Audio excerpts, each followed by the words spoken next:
Good evening everybody. Change in profit sharing ratio में admission के case में questions को किस तरह से सॉल्व करना है, इसका डिस्कशन हमारा चल रहा है। ऑलमोस्ट हमने कंप्लीट कर लिया है एडमिशन का केस। अब आज वाली क्लास में रिटायरमेंट के केस से स्टार्ट करेंगे और एक बार रिटायरमेंट के केस को भी पूरा देख लेते हैं, अलग अलग टाइप के क्वेश्चंस देख लेते हैं, ताकि इस पोजीशन में आ जाएं कि हम ओवरऑल इस चैप्टर में से किसी भी प्रकार का क्वेश्चन देखें तो हमसे बन जाना चाहिए। मतलब फिर कॉम्प्रिहेंसिव क्वेश्चंस की बात करेंगे, चाहे फिर वो चेंज इन पीएसआर हो या फिर रिटायरमेंट हो या फिर एडमिशन हो। तो आज वाली क्लास का डिस्कशन स्टार्ट करें उससे पहले होमवर्क क्वेश्चंस का डिस्कशन कर लेते हैं। 4 क्वेश्चंस दिए थे मैंने आपको होमवर्क में। सबसे पहले बात करते हैं क्वेश्चन नंबर 9 की। लिखा हुआ है A, B, C and D are in partnership sharing profits and losses in the ratio of 36:24:20:20. अब देखिए, जो ये प्रॉफिट शेयरिंग रेशियो गिवन है, ओल्ड रेशियो जो गिवन है, ये अपने आप में सिंप्लीफाइड मैनर में गिवन नहीं है। मतलब इसको और सिंप्लीफाई किया जा सकता है। तो ये वैसे तो अगर हम इस तरह का फाइनल आंसर दें तो वो गलत माना जाएगा, क्योंकि रेशियो को हमें सबसे सिंपलेस्ट फॉर्म में एक्सप्रेस करना होता है। पर यहाँ पे क्वेश्चन है तो हमको मैनेज करना पड़ेगा। इसको हम चाहे तो सिंप्लीफाई भी कर सकते हैं या फिर इसी को फाइनल रेशियो लेके आगे बढ़ सकते हैं। आगे लिखा हुआ है E joins the partnership for 20% share and A, B, C and D in future would share profits among themselves as 3/10, 4/10, 2/10 and 1/10. Calculate new profit sharing ratio after E's admission. ध्यान से समझिएगा, मैंने आपको वैसे तो बता ही दिया है कि कई बार ऐसी सिचुएशन होती है कि जो हमारा न्यू प्रॉफिट शेयरिंग रेशियो होता है उसका ओल्ड प्रॉफिट शेयरिंग रेशियो से कोई लेना देना नहीं होता है। यहाँ पे ई एडमिट हुआ, ई के एडमिशन के बाद ए बी सी डी अपना प्रॉफिट शेयरिंग रेशियो कैसे शेयर करेंगे उसके लिए अलग ही रेशियो गिवन है, 4:3:2:1। मतलब कि जो उनका ओरिजिनल ओल्ड रेशियो है 36:24:20:20, ये तो किसी काम आएगा नहीं। क्वेश्चन में सैक्रिफाइसिंग रेशियो भी नहीं पूछा गया है, तो ऐसे केस में ओल्ड माइनस न्यू भी नहीं करना पड़ेगा। तो फिर इस ओल्ड रेशियो का कोई यूज ही नहीं है, इसीलिए लिखने की जरूरत भी नहीं है। हम सिंपली यहाँ पे लिखेंगे टोटल शेयर ऑर्गेनाइजेशन का 1 होता है हमेशा, माइनस अब जो न्यू पार्टनर आ रहा है उसका शेयर है 20%। 20% को हम 1/5 भी बोल सकते हैं, तो 1/5 ले लेते हैं। अब 20% को 1/5 कैसे ले सकते हैं, ये कुछ स्टूडेंट्स को अभी भी डाउट है। तो 20/100 करना है आपको सिंपली, और उसको सिंप्लीफाई कर देना है। 1/5 हो जाएगा, वो फ्रैक्शन में कन्वर्ट हो जाएगा। अब यहाँ पे बचा 4/5, ये ई का शेयर है जो ए बी सी डी का टोटल सेक्रीफाइस है। अब सेक्रीफाइसिंग रेशियो गिवन होता तो इस सेक्रीफाइस को उस रेशियो में बांट देते, फिर सबके ओल्ड रेशियो में से ये माइनस कर दिया जाता, लेकिन ऐसा क्वेश्चन नहीं है, न्यू रेशियो गिवन है। तो इसीलिए हमने 1 - 1/5 किया, क्योंकि ये बाकी पार्टनर्स का बचा हुआ शेयर है, उनका न्यू शेयर है जो उन चारों को शेयर करना है, और वो किस रेशियो में शेयर कर रहे हैं वो गिवन है। 4/5 का 3/10, देन 4/5 का 4/10, 4/5 का 2/10 और 4/5 का 1/10। 3:4:2:1 निकाल लेते हैं। 12/50, 16/50, 8/50, 4/50। क्या इन सबको सिंप्लीफाई करना पॉसिबल है? बिल्कुल पॉसिबल है, तो कर लेते हैं सिंप्लीफाई। ये हो जाएगा 6/25, 8/25, 4/25, 2/25, और लास्ट ई जो है ये 1/5 इसका शेयर है, तो इसको भी कन्वर्ट कर देंगे तो इसका हो जाएगा 5/25। फाइनल रेशियो हुआ 6:8:4:2:5। ए बी सी डी ई चारों पार्टनर्स का न्यू प्रॉफिट शेयरिंग रेशियो हमने निकाल लिया। बिल्कुल सिंपल क्वेश्चन मानूंगा मैं इसे। अगर आपने अभी तक के लेक्चर्स प्रॉपरली अटेंड किए हैं तो इस तरह के क्वेश्चंस बहुत इजीली आपसे बन जाने चाहिए।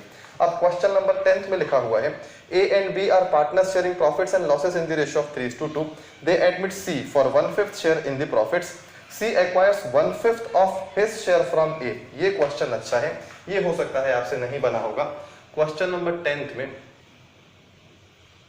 ए और बी दो पार्टनर्स हैं जिनका आपस में प्रॉफिट शेयरिंग रेशियो है, ओल्ड प्रॉफिट शेयरिंग रेशियो है 3:2।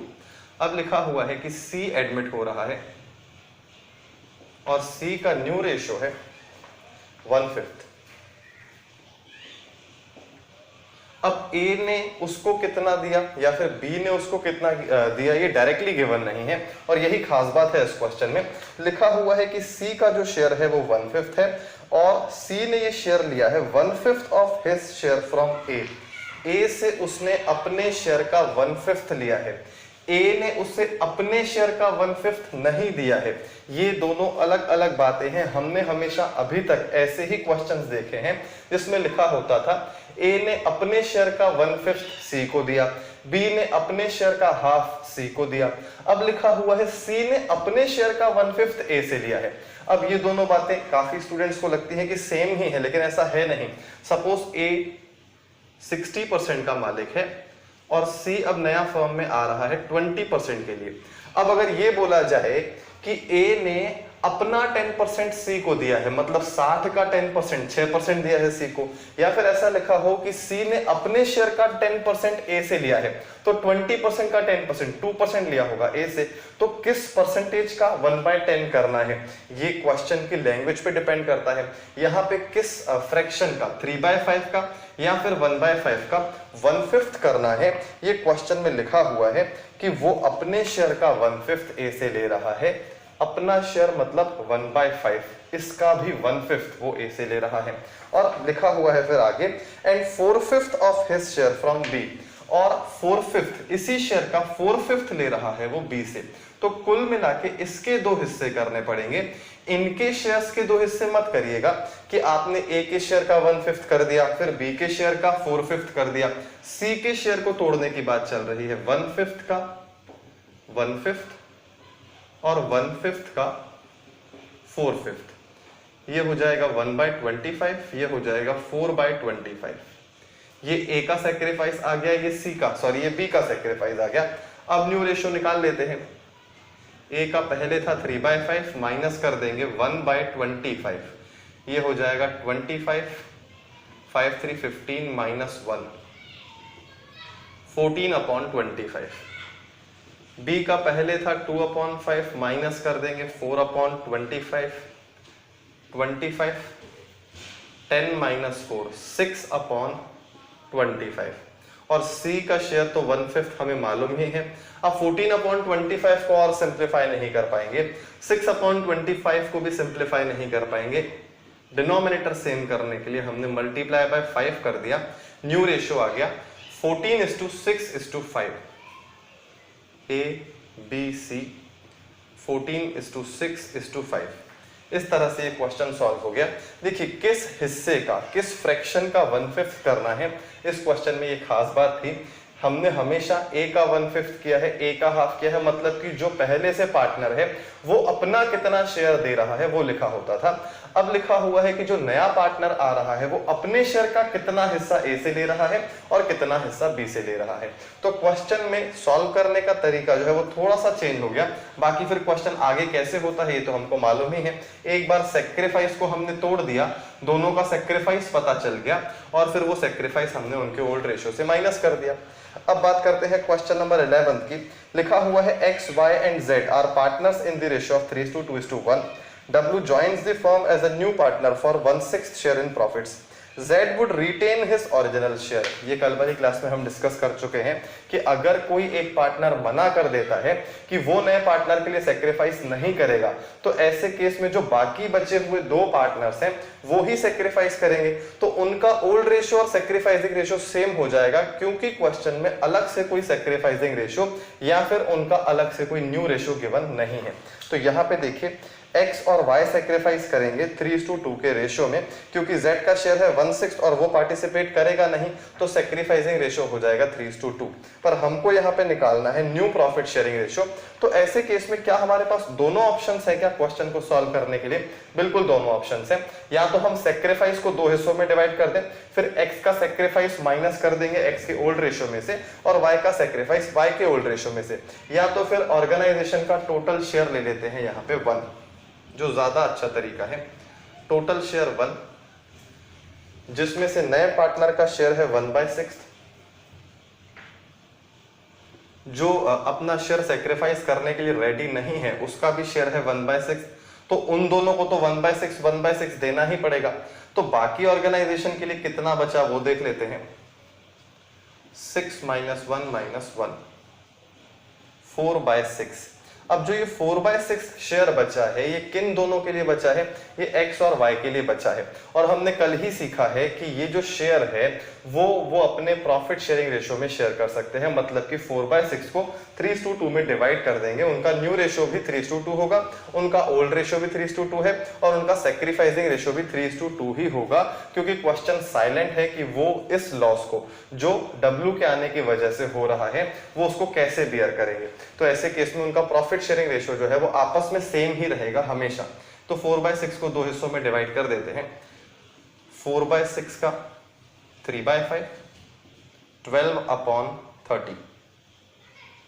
4/6 का 2/5, 8/30। अब क्या इनको सिंप्लीफाई करना पॉसिबल है? सिंप्लीफाई करना तो पॉसिबल है, लेकिन फिर 6 की टेबल में 15 नहीं आएगा। अगर हम इसको सिंप्लीफाई कर देते हैं तो ये हो जाएगा 6/15, ये हो जाएगा 4/15। तो इनको 15 में कैसे कन्वर्ट करेंगे 1/6 को? इसीलिए ज्यादा सही है कि हम इन 1/6 को मल्टीप्लाई कर देते हैं 5 से। तो x का रेशियो हो गया 12, y का हो गया 8, z का हो जाएगा 5 और w का भी हो जाएगा 5। 12:8:5:5 ये न्यू रेशियो हो गया। अब लास्ट क्वेश्चन पे आ जाते हैं, क्वेश्चन नंबर 12 पे। A and B are partners sharing profits in the ratio of 5:3. C is admitted for 3/10 share, half of which was gifted by A. अब देखिए इस चैप्टर में हमने सिर्फ रेशियो का कैलकुलेशन ही किया है। एक पार्टनर जो शेयर बेच रहा है उसके बदले में वो कितने पैसे चार्ज कर रहा है, इसका डिस्कशन तो हमने इस चैप्टर में किया ही नहीं। तो ऐसे केस में हमको जो शेयर मिल रहा है, सामने वाला हमें बेच रहा है कि गिफ्ट में दे रहा है, इस बात से कोई फर्क पड़ता ही नहीं है, इस चैप्टर में नहीं पड़ता। क्योंकि अगर वो ऐसा कर रहा है तो हम बदले में उसको अमाउंट नहीं देंगे, उसका शेयर खरीद नहीं रहे हैं, वो हमको शेयर गिफ्ट में दे रहा है तो पैसे नहीं देने पड़ेंगे। लेकिन पैसों की तो इस चैप्टर में हमने बात की ही नहीं है ना, पैसों की बात तो करेंगे हम अगले चैप्टर में। तो फिलहाल तो हमको रेशियो से ही मतलब है। अगर वो गिफ्ट भी दे रहा है तो उसके लिए तो वो सैक्रिफाइस ही माना जाएगा, क्योंकि फ्यूचर में उसका शेयर तो कम हो ही जाएगा। भले वो आज पैसे नहीं ले रहा है लेकिन फ्यूचर में उसका लॉस होना तय है, क्योंकि वो शेयर गिफ्ट में भी देगा तो उसका अपना शेयर तो कम होगा ही। तो ये जो गिफ्टेड वर्ड लिखा हुआ है वो भी सैक्रिफाइस ही है। तो यहाँ पे गिफ्टेड बाय ए लिखा हुआ है and the remaining share was taken by C equally from A and B. तो देखिए ए ने क्या किया, ए ने थोड़ा शेयर उसे गिफ्ट में दिया है और थोड़े शेयर के लिए पैसे लिए हैं। तो हमको देखिए अगर हम गिफ्ट को इग्नोर करें तो ऐसे केस में ए 2 बार सैक्रिफाइस कर रहा है उसी पार्टनर के लिए। एक बार उससे उसके शेयर के पैसे मिल रहे हैं, एक बार उससे उसके शेयर के पैसे नहीं मिल रहे हैं। पर हमको इस बात से कोई लेना देना ही नहीं है, क्योंकि हम पैसों की बात इस चैप्टर में कर ही नहीं रहे हैं। अगर ये बात आपको समझ में नहीं आएगी तो ये क्वेश्चन आपको कंफ्यूजिंग लगेगा कि ए ने पहले लिखा हुआ है गिफ्ट दिया है, फिर ए ने सैक्रिफाइस भी किया है, तो दोनों का अलग अलग ट्रीटमेंट क्यों नहीं हो रहा है? तो इस चैप्टर में होता हुआ नहीं दिखेगा, क्योंकि यहाँ पे हमको सिर्फ new profit sharing ratio calculate करना है। तो ऐसे केस में ए ने अगर 2 बार सैक्रिफाइस किया है या फिर 10 बार सैक्रिफाइस किया है, हमको उसके ओल्ड रेशियो में से उसका टोटल सैक्रिफाइस माइनस करना होगा, उसका न्यू रेशियो आ जाएगा। अब पैसे उसको कितने मिलेंगे ये इस चैप्टर में हम नहीं समझेंगे, ये नेक्स्ट चैप्टर में समझेंगे। तो अब यहाँ पे क्वेश्चन नंबर 12 देख लेते हैं। सबसे पहले बात करते हैं कि उनका ओल्ड रेशियो क्या है, ए और बी का 5:3, और सी एडमिट हो रहा है 3/10 शेयर के लिए। 3/10 शेयर सी का न्यू रेशियो है, सी का गेन भी बोल सकते हैं, और ए और बी के लिए टोटल सैक्रिफाइस भी है। अब लिखा हुआ है कि आधा शेयर गिफ्ट में मिला है, तो आधा शेयर गिफ्ट में मिला है, ए ने अपना आधा शेयर गिफ्ट में नहीं दिया है। दो अलग अलग बातें हैं। अगर कोई पार्टनर 10% के लिए फर्म में आ रहा है और उसको आधा शेयर किसी से गिफ्ट मिला है, तो इसका मतलब ये थोड़ी हुआ कि जो 50% का पार्टनर होगा फर्म में उसने अपना आधा दे दिया होगा गिफ्ट में।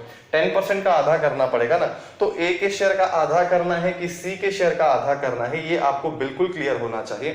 3/10 का कर देंगे हाफ, 3/20 हो गया।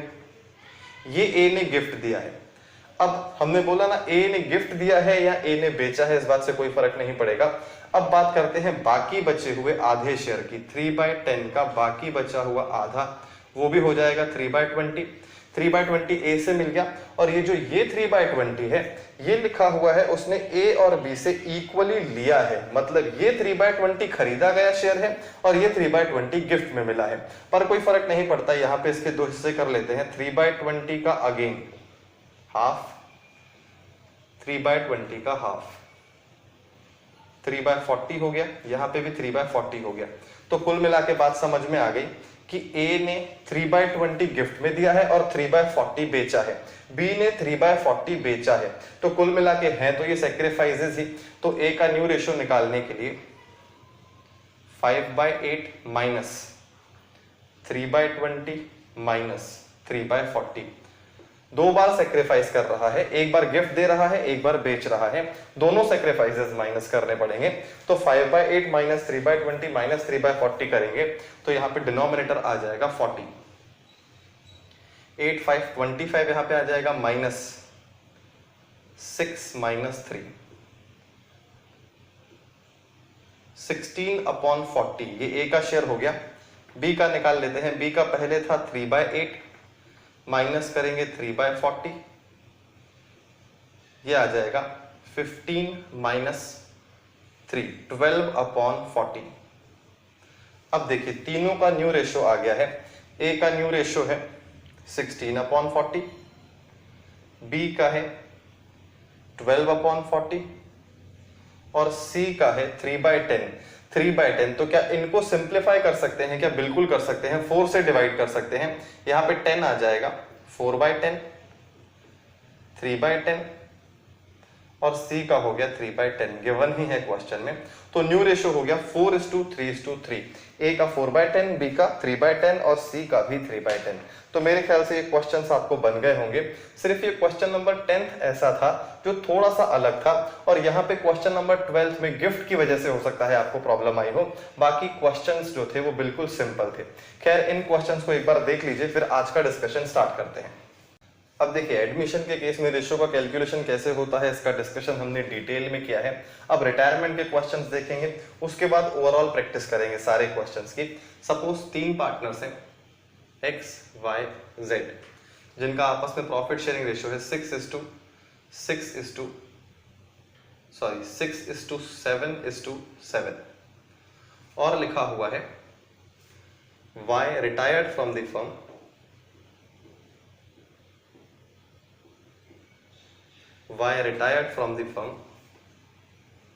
and his share। अब एक चीज तो क्लियर है कि अगर Y फर्म से रिटायर हो रहा है तो ऐसे केस में वो अपना शेयर जो है वो छोड़ के जाएगा, मतलब कि उसका टोटल 7/20 जो है वो तो सेक्रीफाइस ही है। अब ऐसे केस में बाकी बचे हुए जो 2 पार्टनर्स है वो गेन ही करेंगे, क्योंकि वो इससे इसका शेयर खरीदेंगे। तो from the firm and his share was taken over by X and Z equally. Calculate new profit sharing ratio.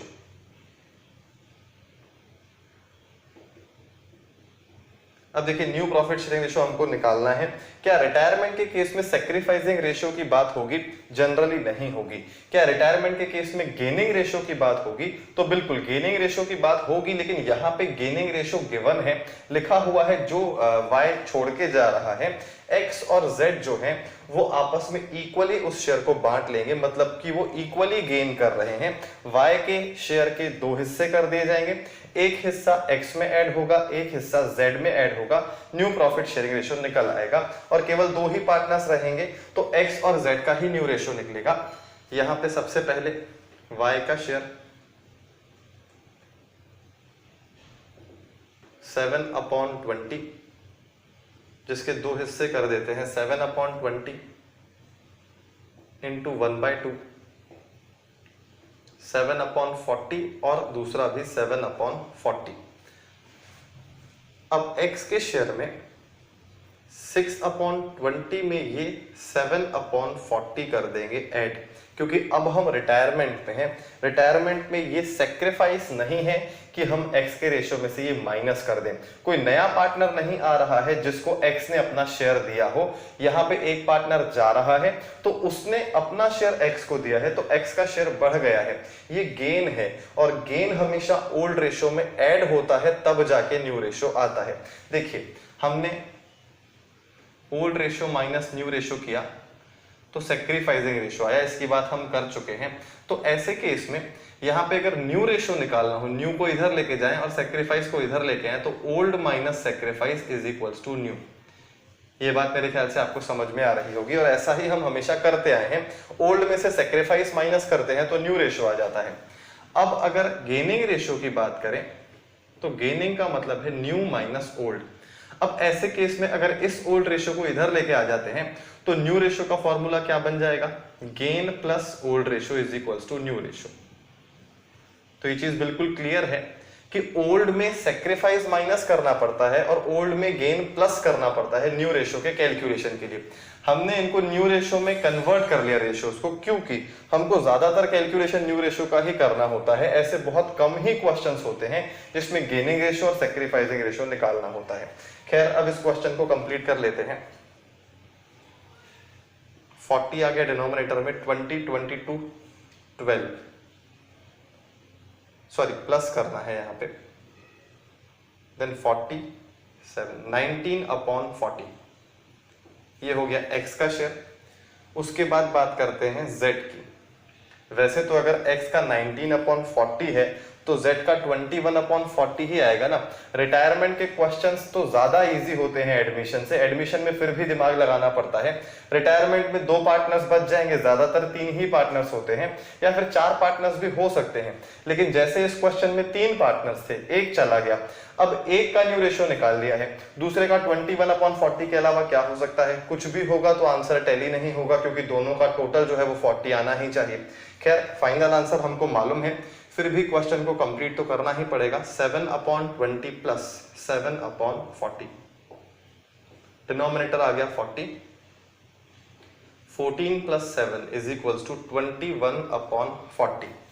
तो न्यू रेशियो हो गया 19:21। अब इसको और सिंप्लीफाई करना पॉसिबल नहीं है, तो यही हमारा फाइनल आंसर है।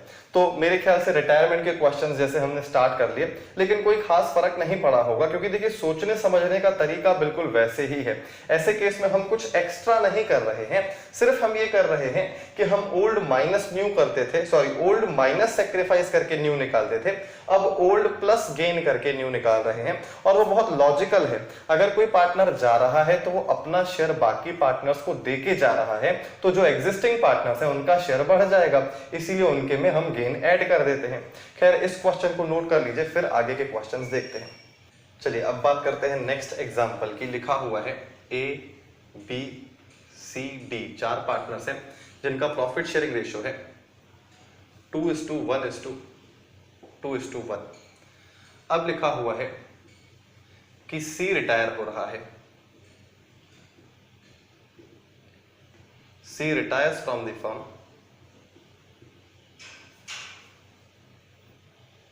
and A will gain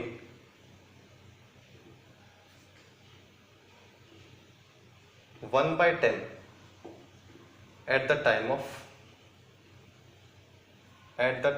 of C's retirement।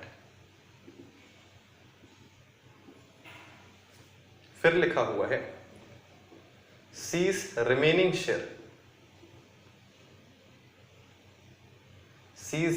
share will be taken over by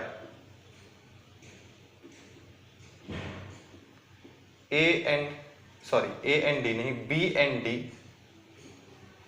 in the ratio of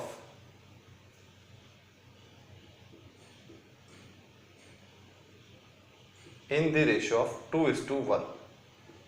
इस तरह से क्वेश्चन लिखा हुआ है। फर्म से C रिटायर हो रहा है और C का जो शेयर है उसमें से 1/10 जो है वो ए ले रहा है। लिखा हुआ है clearly A will gain 1/10 at the time of C's retirement. ये नहीं लिखा हुआ है कि सी अपने शेयर का 1/10 ए को दे रहा है, सिंपली 1/10 लिखा हुआ है, ए गेन कर रहा है। और जो बाकी बचा हुआ सी का शेयर है उसके दो हिस्से हो जाएंगे, एक हिस्सा मिलेगा बी को और एक हिस्सा मिलेगा डी को। तो ऐसे केस में हमको यहाँ पे सबसे पहले सी का जो टोटल शेयर है वही ए बी और डी के लिए गेन बनेगा, इस गेन के हिस्से करने पड़ेंगे। एक हिस्सा ए को मिलेगा और जो बाकी बच जाएगा वो बी और डी में डिस्ट्रीब्यूट हो जाएगा। तो पहले टोटल गेन निकाल लेते हैं इंडिविजुअल पार्टनर्स का, उसके बाद उनका न्यू रेशियो निकालेंगे। सी का टोटल शेयर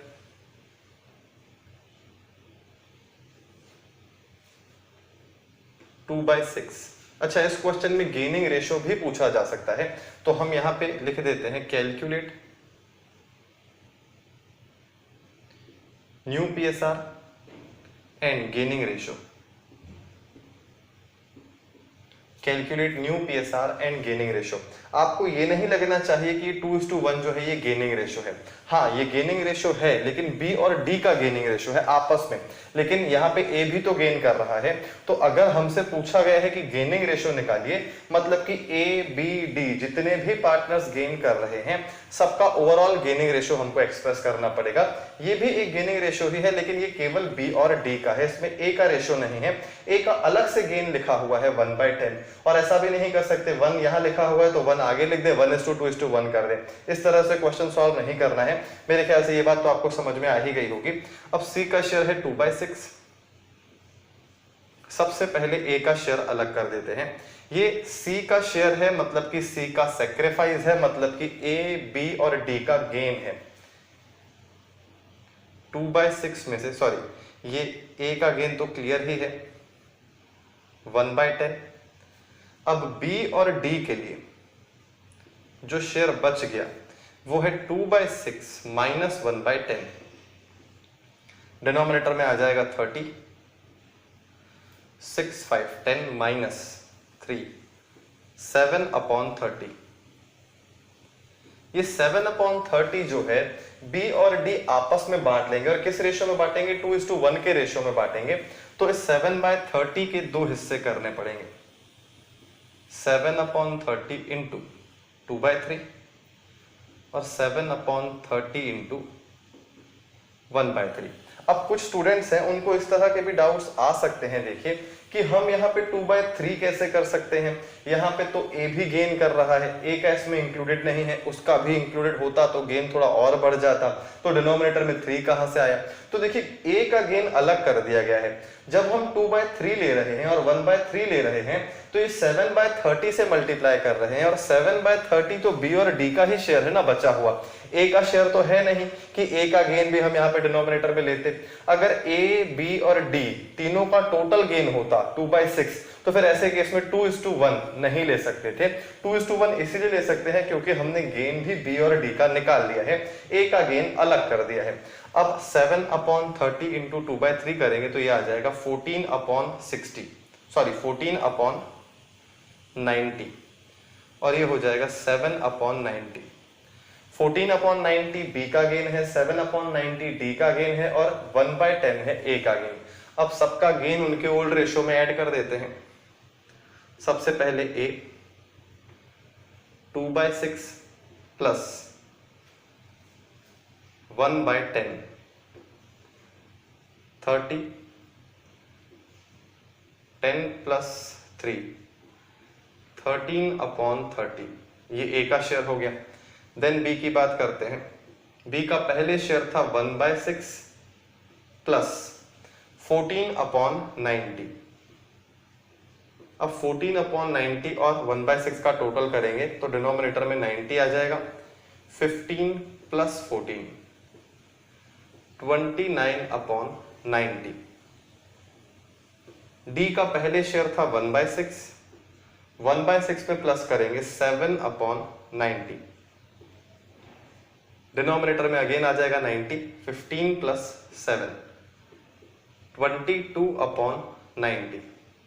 अब देखिए 22/90, 29/90।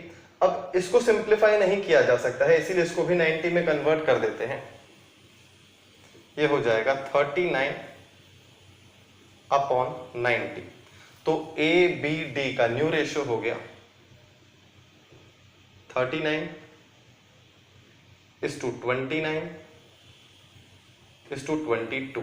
टोटल कर लेते हैं 39 + 29, ये हो गया 68, 70, 90। ये बिल्कुल ठीक है, इनका टोटल 90 हो रहा है। न्यू रेशियो हमने कैलकुलेट कर लिया। कैसे कैलकुलेट किया? बिल्कुल वैसे ही, ओल्ड रेशियो में उनका गेन ऐड कर दिया। पहले हमने इंडिविजुअली सबका गेन निकाला और सबका गेन हमने उनके रिस्पेक्टिव ओल्ड रेशियो में ऐड कर दिया, हमने न्यू रेशियो निकाल लिया। अब गेनिंग रेशियो अगर निकालेंगे तो गेनिंग रेशियो निकालने के लिए 14/90 है, 7/90 है, लेकिन यहाँ पे 1/10 है। इंडिविजुअल गेन तो हमको पता ही है, और गेनिंग रेशियो का क्या मतलब होता है? इंडिविजुअल गेन को रेशियो में एक्सप्रेस करना। सबका गेन हमारे पास है लेकिन डिनोमिनेटर सेम नहीं है, और 7/90 को और सिंप्लीफाई भी नहीं कर सकते हैं, इसीलिए इस 1/10 को हमको कन्वर्ट करना पड़ेगा, इंटू कर देते हैं 9। ये हो गया 9/90। तो ये न्यू रेशियो यहां पे मैंने लिखा है, नीचे गेनिंग रेशियो भी लिख देता हूं।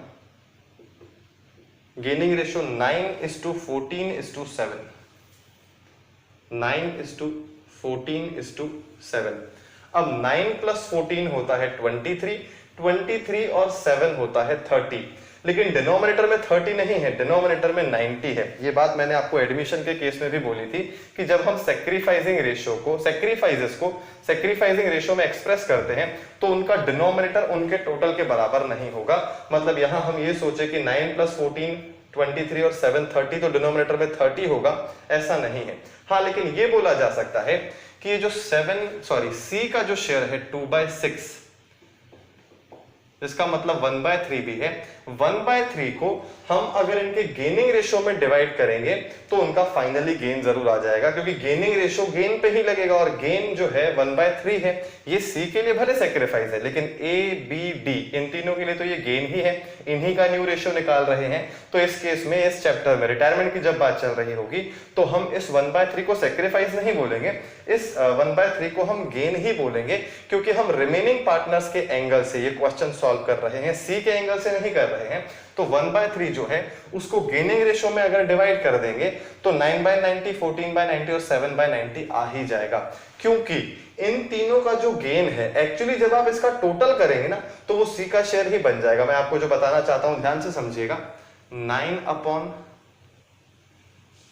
14/30, 7/30, इन तीनों का टोटल करेंगे, 9/90, क्योंकि इनका ओरिजिनल जो गेन था इनका टोटल करेंगे तो ये हो जाएगा 30/90, जिसको 1/3 भी बोल सकते हैं, जो कि C का शेयर है। ये सबका गेन था जिनको हमने ऐड कर दिया तो टोटल गेन आ गया, और टोटल गेन कितना होगा? जितना C सैक्रिफाइस कर रहा है। इसीलिए जब हम इनके गेन का टोटल करेंगे तो ये 30/90 हो जाएगा, जिसको 1/3 भी बोल सकते हैं, क्योंकि C छोड़ के जा रहा है और वो 1/3 ही छोड़ के जा रहा है। 2/6 को 1/3 भी बोल सकते हैं। तो मेरे ख्याल से आपको एक क्वेश्चन समझ में आ रहा होगा। खैर, इतना ज्यादा आगे तक का एनालिसिस ना बने, लेकिन क्वेश्चन को इस तरह से सॉल्व करते तो आना ही चाहिए।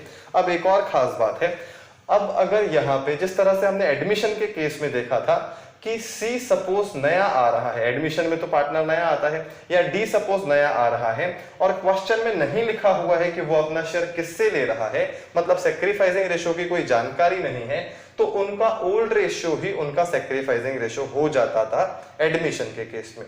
तो क्या रिटायरमेंट के केस में भी ऐसा ही होता है क्या? मतलब ये कि सपोज लिखा हुआ है C जा रहा है, अब ये C जा रहा है तो वो अपना शेयर किसको बेच के जा रहा है, इसके बारे में क्वेश्चन साइलेंट है। न्यू रेशियो के बारे में भी क्वेश्चन साइलेंट है। तो फिर ऐसे केस में A, B और D का रेशियो क्या होगा आगे? तो उनका रेशियो यही होगा 2:1:1, क्योंकि वो आपस में पहले जैसे पार्टनर्स ही रहेंगे। मतलब अगर C चला गया है तो उसको अलग कर देते हैं, इनका न्यू रेशियो 2:1:1 हो जाएगा, डायरेक्ट ऐसा लिख सकते हैं आप। और इनका गेनिंग रेशियो भी 2:1:1 ही होगा। यहां पे भी सेम फंडा है एडमिशन जैसा, बस फर्क सिर्फ इतना है कि वहां पे सैक्रिफाइस था, यहाँ पे गेन है। अगर C जा रहा है और अपना शेयर किसको देके जा रहा है ये नहीं लिखा हुआ है, तो हम इसके शेयर को ए, बी और डी में 2:1:1 में ही बांटेंगे, और जब हम उनके शेयर को 2:1:1 में बांटेंगे तो उनका न्यू रेशियो भी 2:1:1 ही आ जाएगा। इसीलिए इस तरह के क्वेश्चंस जो हैं वो रिटायरमेंट में नहीं पूछे जाते हैं। क्योंकि अब समझिएगा बात को ध्यान से, अगर ये रिटायर हो गया और क्वेश्चन साइलेंट हो गया तो क्वेश्चन बिल्कुल सिंपल हो जाएगा। 2:1:1 डायरेक्ट हमको न्यू रेशियो दिख रहा है। एडमिशन के केस में तो फिर भी प्रॉब्लम थी। प्रॉब्लम ये थी कि यहाँ पे सी जा रहा है तो सी का नए रेशियो में कोई पार्टिसिपेशन नहीं है, लेकिन वहां पे क्या होता था, ए, बी, सी तीन पहले पार्टनर्स थे, डी नया आ रहा है और क्वेश्चन में कुछ नहीं लिखा हुआ है कि डी शेयर किससे ले रहा है, तो वो ए, बी, सी से उनके ओल्ड रेशियो में ही ले लेगा। तो ऐसे केस में जब हम न्यू रेशियो एक्सप्रेस करेंगे तो ए, बी, सी तीनों का तो सेम रहेगा, हमको मालूम है, लेकिन डी का जो शेयर लिखना है साथ में, उसकी वजह से एटलीस्ट क्वेश्चन को सॉल्व करना पड़ता था। मतलब कि अगर एडमिशन के केस में क्वेश्चन बिल्कुल साइलेंट होता है तो भी सॉल्व करना पड़ता है, क्योंकि नया पार्टनर भी आ रहा है तो नए पार्टनर का शेयर भी तो एक्सप्रेस करना पड़ेगा। लेकिन यहां पे वो प्रॉब्लम नहीं है। रिटायरमेंट के केस में ये पार्टनर छोड़ के जा रहा है तो ये तो नए शेयर में पार्टिसिपेट करेगा नहीं, तो एक्सप्रेस करने की प्रॉब्लम खत्म हो गई। अब तीन पार्टनर्स हैं जो पहले से ही पार्टनर्स हैं, तो इनका रेशियो आपस में सेम रहेगा, मतलब कि गेन भी 2:1:1 हो जाएगा, न्यू रेशियो भी 2:1:1 हो जाएगा। तो मतलब कैलकुलेशन शुरू करने की भी जरूरत नहीं है। एडमिशन के केस में और रिटायरमेंट के केस में क्या डिफरेंस है ये समझ में आना चाहिए। एडमिशन के केस में क्वेश्चन साइलेंट भी होता है तो भी कैलकुलेशन करना पड़ता है, क्योंकि हमें एक्सप्रेस तो इस तरह से करना पड़ेगा ना कि नए पार्टनर का शेयर भी एक्सप्रेस करें। ओल्ड पार्टनर्स तो आपस में वैसे के वैसे रहेंगे, लेकिन हम डायरेक्ट नए पार्टनर को ऐड करके रेशियो एक्सप्रेस कैसे करेंगे, नहीं कर पाएंगे। इसीलिए कैलकुलेशन करना पड़ता है ताकि न्यू रेशियो प्रॉपर्ली एक्सप्रेस कर पाए, क्योंकि न्यू रेशियो में न्यू पार्टनर भी है, ओल्ड में वो नहीं था। लेकिन यहां पे ऐसा है कि सी पहले था अब नहीं है, एक पार्टनर कम ही हो रहा है, कोई नया आ तो रहा नहीं है, तो इसीलिए जो बाकी बचे हुए पार्टनर्स हैं उनका रेशियो हम इजीली एक्सप्रेस कर सकते हैं। इसीलिए रिटायरमेंट में ये साइलेंट वाले क्वेश्चंस जनरली नहीं दिखेंगे, क्वेश्चन बिल्कुल सिंपल हो जाएगा।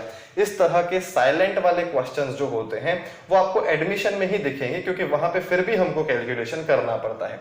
खैर, इस डिस्कशन को हटाता हूं, आगे का डिस्कशन करते हैं। चलिए अब नेक्स्ट एग्जांपल पे आते हैं। सपोज चार पार्टनर्स हैं पी, क्यू, आर और एस, जिनका ओल्ड रेशियो है 4:3:2:1। अब इन चारों पार्टनर्स में से क्यू हो रहा है रिटायर, लिखा हुआ है Q retired from the firm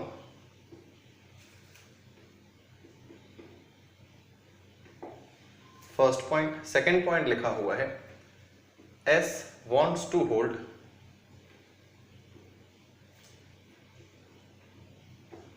1/4 share in new firm. अब देखिए, न्यू फर्म किसको बोला जा रहा है, जिसमें क्यू नहीं होगा, रिटायरमेंट के बाद की जो फर्म होगी। ऑब्वियसली ये रिकॉन्स्टिट्यूशन है। रिकॉन्स्टिट्यूशन का मतलब है पहले फर्म थी अलग जिसमें चार पार्टनर्स थे, अब फर्म है अलग जिसमें तीन पार्टनर्स है, पी है, आर है और एस है, और उस फर्म में एस चाहता है कि उसका शेयर होना चाहिए 1/4। फिर आगे लिखा हुआ है Q's remaining share, Q's remaining share will be taken over by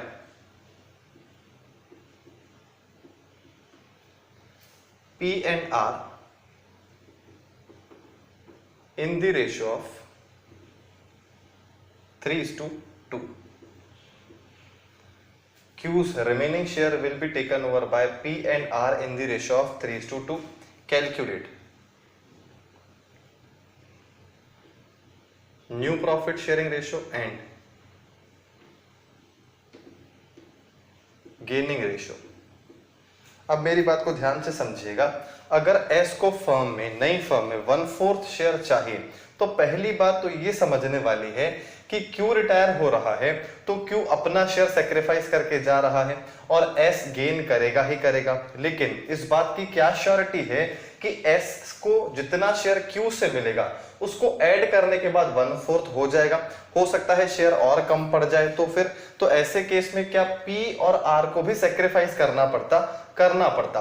लेकिन पहली कंडीशन के बाद जब हमने दूसरी कंडीशन पढ़ी तो हमको एक इंडिकेशन मिला कि Q जो शेयर छोड़ के जा रहा है वो S को जितना चाहिए उससे ज्यादा है, और जो एक्स्ट्रा अमाउंट है, एक्स्ट्रा शेयर जो है Q का, वो P और R ले रहे हैं। अगर ऐसा नहीं लिखा होता तो ऐसे केस में हमको ये तक मालूम नहीं होता कि इसको 1/4 करने के लिए P और R को सेक्रीफाइस करना पड़ेगा क्या, क्योंकि 1/4 करना है तो वो कैसे भी करना पड़ेगा। हो सकता है Q का शेयर ऐड करने के बाद भी S का शेयर 1/4 नहीं हो पाता, P और S को फिर सेक्रीफाइस करना पड़ता, और क्वेश्चन में कुछ नहीं लिखा होता तो ऐसे केस में अपने ओल्ड रेशियो में 4:2 मतलब कि 2:1 में सेक्रीफाइस करना पड़ता। लेकिन क्वेश्चन की तीसरी कंडीशन ने ये डाउट खत्म कर दिया कि क्वेश्चन में क्या होने वाला है, इंडिकेशन दे दिया कि S को तो शेयर मिलेगा ही मिलेगा, Q जो सेक्रीफाइस करेगा, लेकिन Q इतना ज्यादा सेक्रीफाइस करेगा कि S को जितना शेयर चाहिए उसके बावजूद जो शेयर बच जाएगा वो P और R आपस में बांट लेंगे और उनका गेनिंग रेशियो होगा 3:2।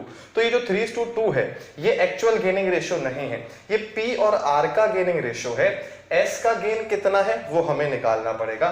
तो अब क्वेश्चन की शुरुआत करते हैं। सबसे पहले सेक्रीफाइस कर रहा है केवल Q, P, R, S तीनों गेन करने वाले हैं, जिसमें से एक का गेन सबसे पहले हमको निकालना पड़ेगा, S का गेन, तभी जाके हम P और R के लिए क्या बचा वो निकाल पाएंगे। तो अब देखिए, सबसे पहले हमको न्यू रेशियो निकालना है। यहां पे P R S old ratio है 4/10, इसमें प्लस करेंगे गेन तो आ जाएगा न्यू रेशियो। R का भी ऐसा ही है, R का पहले था शेयर 2/10, अब प्लस करेंगे R का गेन, लेकिन S का शेयर फिक्स हो चुका है 1/4। S का न्यू रेशियो पहले ही फाइनल हो चुका है। क्या ये न्यू रेशियो किसी काम आ सकता है?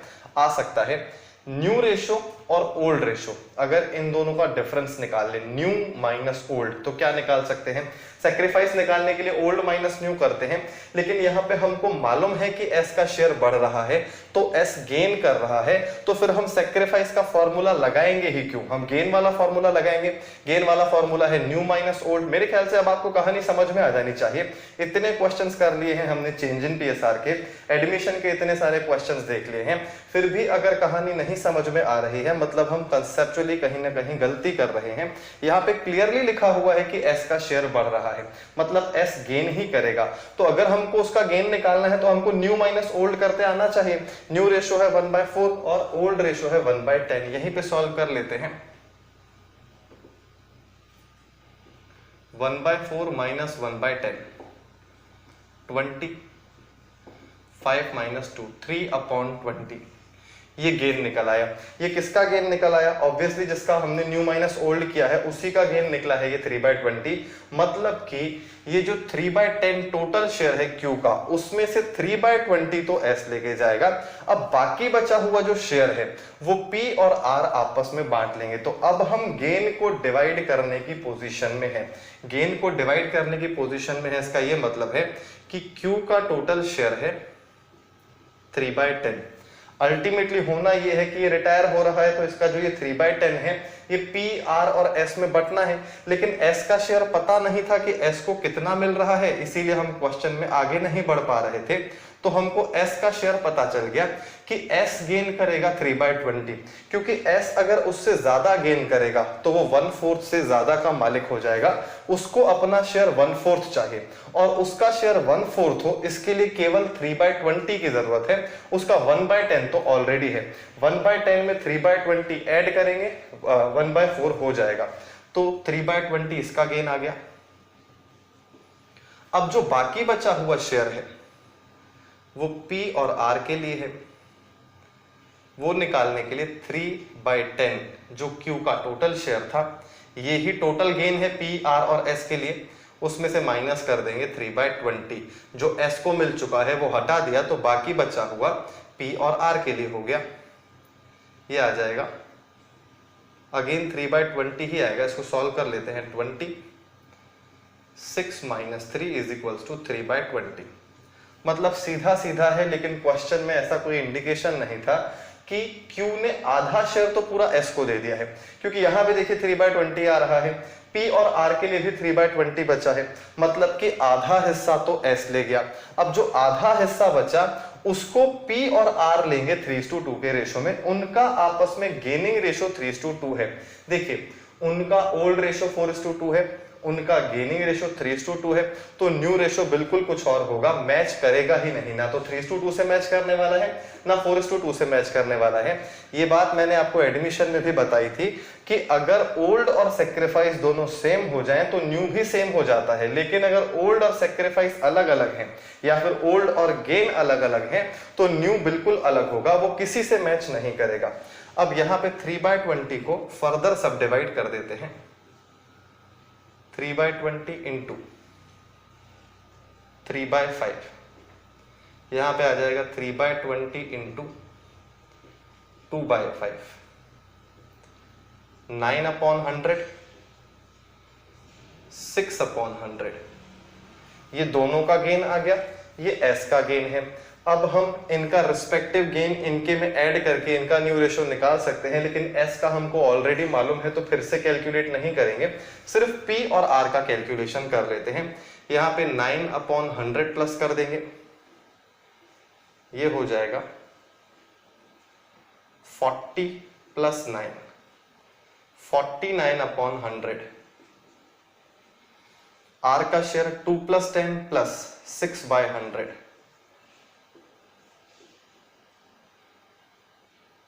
20 + 6, 26/100। अब 49/100 को हम सिंप्लीफाई भी नहीं कर सकते हैं, 26/100 को तो कर सकते हैं, लेकिन सबको सिंप्लीफाई करना अगर पॉसिबल ना हो तो फिर किसी को भी नहीं कर सकते। तो ऐसे केस में इसको मल्टीप्लाई बाय 25 कर देते हैं, ये हो जाएगा 25/100। तो न्यू प्रॉफिट शेयरिंग रेशियो हमने निकाल लिया, 49:26:25, P, R और S। अब कंडीशन ये थी क्वेश्चन में कि 1/4 शेयर S का होना चाहिए। क्या ये शेयर 1/4 शेयर के बराबर है? बिल्कुल बराबर है। 25/100 बोले या 1/4 बोले, एक ही बात है। अब यहाँ पे 49 और 26 को देखिए जरा, जो P और R का रेशो है क्या वो किसी से भी मैच कर रहा है? मतलब उनके ओल्ड रेशो 4:2 या फिर उनके गेनिंग रेशो 3:2 से मैच कर रहा है क्या? बिल्कुल मैच नहीं कर रहा है, ये बिल्कुल अलग ही रेशो है, क्योंकि अगर ओल्ड और गेन बराबर नहीं है तो न्यू रेशो उनमें से किसी के बराबर नहीं होगा, फिर तीनों अलग अलग हो जाएंगे। तो मेरे ख्याल से ये क्वेश्चन आपको समझ में आ रहा होगा। अब यहाँ पे गेनिंग रेशो भी हमको निकालना है, हमने न्यू रेशो तो निकाल लिया, अब गेनिंग रेशो निकालने के लिए तीनों का गेन हमारे पास अवेलेबल है, एक 9/100 है, एक 6/100 है, इसको भी 100 में कन्वर्ट कर देते हैं, मल्टीप्लाई बाय 5 कर देते हैं, तो 15/100 हो गया। ये 9:6:15, तीनों का डिनोमिनेटर 100 आ गया, 9:6:15, और ये क्लियरली दिख रहा है कि 9 और 6 15 है और S अकेला 15 है। जो बात मैं आपको यहां समझाने की कोशिश कर रहा था कि जितना भी टोटल शेयर है Q का, उसका आधा तो S ले गया, वो यहां से भी समझ में आ रहा है कि P और R का मिला के है 15 और S का अकेले का गेन है 15, मतलब पूरा पूरा आधा वो ले रहा है और जो बाकी आधा बच रहा है वो P और R मिलके ले रहे हैं। तो इस तरह के क्वेश्चंस देखिए, ये रिटायरमेंट के टेक्निकल क्वेश्चंस ही हैं, इस तरह के क्वेश्चंस भी एग्जाम में कम ही आते हैं, इससे भी सिंपल आते हैं। और अगर इस तरह के क्वेश्चंस आपसे बन रहे हैं तो एग्जाम का क्वेश्चन भी गारंटेड बन जाएगा। खैर चलिए इस क्वेश्चन को भी नोट कर लीजिए, फिर आगे की बात करते हैं। चलिए अब बात करते हैं आज के लास्ट एग्जांपल की, और लास्ट एग्जांपल की बात करें उससे पहले हम ये सोचें कि क्या ऐसा पॉसिबल है कि एक ही साथ एडमिशन भी हो रहा हो, रिटायरमेंट भी हो रहा हो, मतलब एक पार्टनर जा भी रहा है और साथ ही साथ दूसरा पार्टनर आ भी रहा है। तो देखिए ऐसा बिल्कुल हो सकता है, इनफैक्ट जनरली ऐसा होता भी होगा, क्योंकि अगर एक पार्टनर जाएगा तो उसका जो वर्कलोड होगा वो किसी न किसी को तो लेना पड़ेगा। प्रॉफिट का शेयर तो एग्जिस्टिंग पार्टनर्स ले लें, लेकिन उसके बदले का काम कौन करेगा? जो वो वर्क्स देखता था फर्म में वो कौन देखेगा? लगेगा। तो ऐसे केस में अगर रिटायरिंग पार्टनर वर्किंग पार्टनर था तो फिर तो प्रॉब्लम होगी ही होगी फर्म में। तो ऐसे केस में उनको लगेगा ही कि इससे अच्छा ये है कि हम या तो कोई मैनेजर रख लें या तो फिर कोई नया पार्टनर एडमिट कर ले। तो नया पार्टनर एडमिट किया जा सकता है। तो ऐसा ही एक क्वेश्चन करके देखते हैं। सपोज 3 पार्टनर्स थे ए, बी और सी, जिनका ओल्ड रेशियो था 5:3:2। अब लिखा हुआ है कि सी रिटायर हो रहा है, she retired from the firm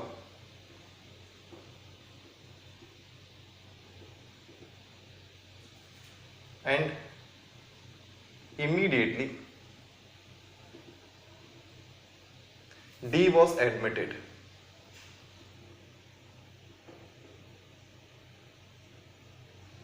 C's share was divided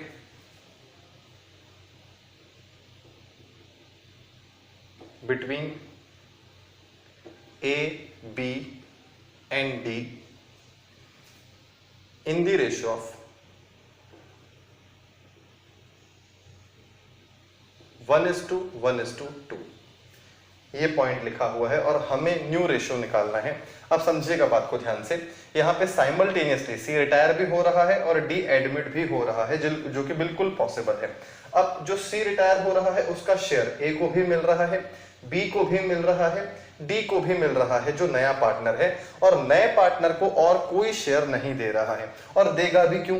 जब सी का शेयर ए खुद ले रहा है तो फिर वो डी के लिए सेक्रीफाइस क्यों करेगा? जब सी का शेयर बी ले रहा है तो बी फिर डी के लिए सेक्रीफाइस क्यों करेगा? हाँ, ऐसा होता कि सी अभी रिटायर हो रहा है, फिर कुछ समय बाद जो है डी आया, तो ऐसे केस में जब सी रिटायर हुआ तब ए और बी थे तो उन्होंने सी का शेयर गेन कर लिया। फिर डी आया तो ए और बी ने सेक्रीफाइस करके शेयर डी को दे दिया।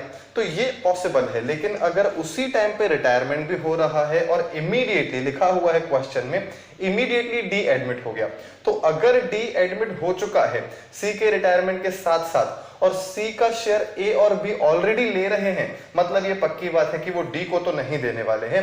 जो शेयर डी को सी से मिला है वो ही डी का फाइनल शेयर हो जाएगा। मतलब कि ये जो रेशियो गिवन है, क्या ये गेनिंग रेशियो है? क्या ये बिल्कुल गेनिंग रेशियो है, क्योंकि देखिए ए, बी और डी 3 ही पार्टनर्स हैं, तीनों का गेन यहाँ पे गिवन है, इसके अलावा और कोई क्लॉज ही नहीं है, तो मतलब ये फाइनल गेन है उनका और उनका रेशियो गिवन है, तो ये गेनिंग रेशियो हो गया। तो हमको क्या करना है? हमको सिंपली जैसे हम क्वेश्चन सॉल्व करते आए हैं, सी का जो शेयर है टोटल, जो कि सी के लिए सेक्रीफाइस है लेकिन बाकी सबके लिए गेन है, उसको गेनिंग रेशियो में डिवाइड कर लेते हैं। सबसे पहले सी का शेयर 2/10, 2/10 के करेंगे 3 हिस्से, 2/10 into 1/4, 2/10 into 1/4, 2/10 into 2/4, 2/40, 2/40, 4/40। Individual gain हमने निकाल लिया गेनिंग रेशियो से। अब हम ए और बी के में उनका गेन ऐड कर देंगे और ये जो 4/40 जो डी गेन कर रहा है, डी का फाइनल शेयर ही ये है, क्योंकि ये तो नया पार्टनर है, इसका पहले तो 0 था, 0 में अगर 4/40 ऐड करेंगे तो ये 4/40 ही हो जाएगा। तो इसीलिए डी का न्यू रेशियो कैलकुलेट हो चुका है, सिर्फ ए और बी का न्यू रेशियो कैलकुलेट करना है। तो अब सबसे पहले ए का रेशियो निकाल लेते हैं, 5/10। अच्छा, कुछ लोग यहां भी गलती करते हैं, 5/8 ले लेते हैं, सिर्फ ए और बी का ले लेते हैं। ओल्ड रेशियो मतलब ओल्ड रेशियो, वो पार्टनर को एक्सक्लूड करके नहीं लिखना है आपको, वो आपको टोटल ही लिखना है। तो 5/10 प्लस 2/40, ये आ जाएगा 40, 4 5 20 प्लस 2, 22/40। बी का पहले था 3/10 प्लस 2/40, ये हो जाएगा 40, 4 3 12 प्लस 2, 14/40। क्या इसको सिंप्लीफाई किया जा सकता है? बिल्कुल किया जा सकता है। क्या इसको भी सिंप्लीफाई किया जा सकता है? दोनों को कर देते हैं, ये हो जाएगा 11/20, ये हो जाएगा 7/20। अब ना ये सिंप्लीफाई होगा ना ये होगा, तो इस 4/40 को भी सिंप्लीफाई कर देते हैं, ये हो जाएगा 2/20, 2/20। वैसे तो ये 1/10 भी हो जाएगा, लेकिन फिर ये 10 में कन्वर्ट नहीं होंगे, इसीलिए 2/20। तो फाइनली जो रेशियो बना ए, बी और डी का, वो है 11:7:2, 11 और 7, 18 और 2, 20। अब गेनिंग रेशियो निकालने की जरूरत नहीं है, क्योंकि गेनिंग रेशियो 1:1:2 गिवन है क्वेश्चन में। देखिए इस क्वेश्चन में खास बात ये थी कि सी जब रिटायर हुआ, डी इमीडिएटली एडमिट हुआ। हम कल वाली क्लास में ऐसे भी क्वेश्चंस करेंगे जिसमें पहले सी रिटायर हो गया, उसका शेयर ए और बी ने ले लिया, उसके बाद डी एडमिट हो रहा है, तो क्वेश्चन फिर अलग तरीके से सॉल्व होगा। पहले स्टेप में हमें सिर्फ सी के रिटायरमेंट की बात करनी होगी, सेकेंड स्टेप में डी के एडमिशन की बात करनी होगी। वो थोड़ा सा क्वेश्चन और ज्यादा लेंदी होगा। ये क्वेश्चन तो लेंदी है ही नहीं, ये तो रूटीन क्वेश्चन जैसा ही है, लेकिन अब चूंकि हमारा रिटायरमेंट का डिस्कशन भी हो चुका है, तो कल वाली क्लास में हम ऐसे क्वेश्चंस प्रैक्टिस कर सकते हैं। खैर इसको नोट कर लीजिए, फिर आज की क्लास को कंक्लूड करते हैं। अब देखिए इस चैप्टर का 80% कंसेप्चुअल डिस्कशन हमारा कंप्लीट हो चुका है। एडमिशन भी देख लिया, रिटायरमेंट भी देख लिया, सिंपली चेंज इन पीएसआर भी देख लिया। अब हम ऐसे क्वेश्चंस करेंगे जिसमें एडमिशन भी होगा, रिटायरमेंट भी होगा, या फिर थोड़े से कॉम्प्लिकेटेड क्वेश्चंस होंगे, ताकि कल वाली क्लास में हम वो क्वेश्चंस भी देख लें। उसके बाद 2 दिन का गैप है, बहुत सारे क्वेश्चंस आपको होमवर्क में मिलेंगे, और फिर मंडे को हम उन होमवर्क क्वेश्चंस का डिस्कशन करके ट्यूसडे से अपना नया टॉपिक चालू कर देंगे।